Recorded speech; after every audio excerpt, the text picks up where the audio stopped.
Hello, good morning Ma'am Cha. Regarding the isa katong forwarding, so di ba moadto ka sa field sa settings, check nimo sa settings, click nimo di moadto ka sa forwarding.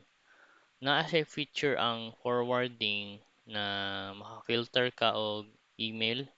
So specific email lang ang ma-receive sa imong primary email.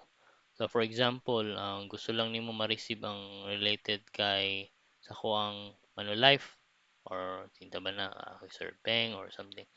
Imo ra nang i-create filter lang ka diri. So kaning mga from to subject has the word doesn't have or size pero kani dili man gud kay nako na ginagamit or has attachment or don't include chats.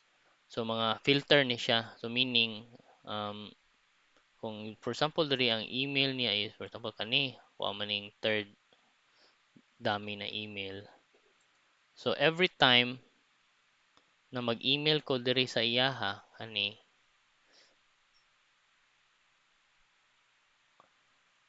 kani siya na email tanang email na related sa iyaha from karon and forward ma-receive na sa kong primary email. So kani kung tan-awon nimo ako ang kani ako ang account diri pod namo gani siya Instagram, may nani ng mga email. So posible man good kung dili mo siya i-filter, ma-receive po nimo unrelated. Man di man nimo ni kailangan. Buta na to, dili nimo ni kailangan kay ang point lang mo sa i-consolidate is ma murag ma-centralize ninyo ba ma-receive ninyong ang kuan ang email both ni Mr. Peng.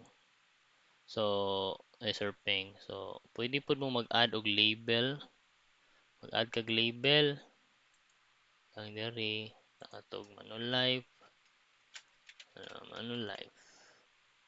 Create na siya dira. Pwede po na nimo butangan og mga color-color. Pwede po na siya i-list na nimo butangan nimo og emoji. So control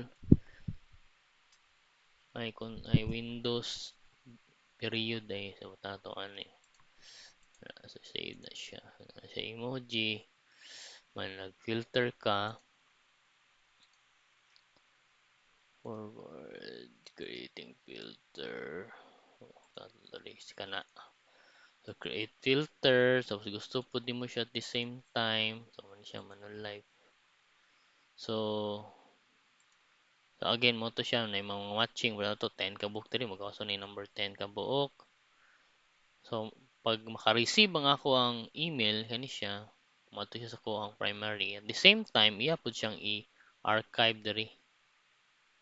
I-archive ba? Wala di siya ma-archive kay wala man ako click ang skip pero pag i-click na nimo diretso na siya diri so diri na lang nimo natanan mawala na siya sa main inbox ana.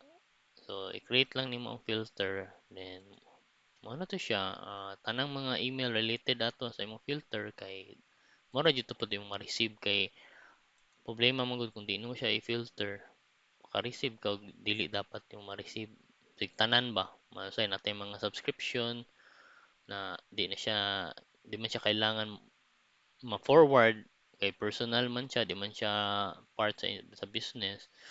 So pwede na to dili na to siya ma-appeal ana lang. So wala na ko na-appeal. So mo siya ang about sa feature sa filter sa forwarding. So pwede mo i-forward based sa filter specific email lang or words. All right, thank you and have a great day. Bye bye.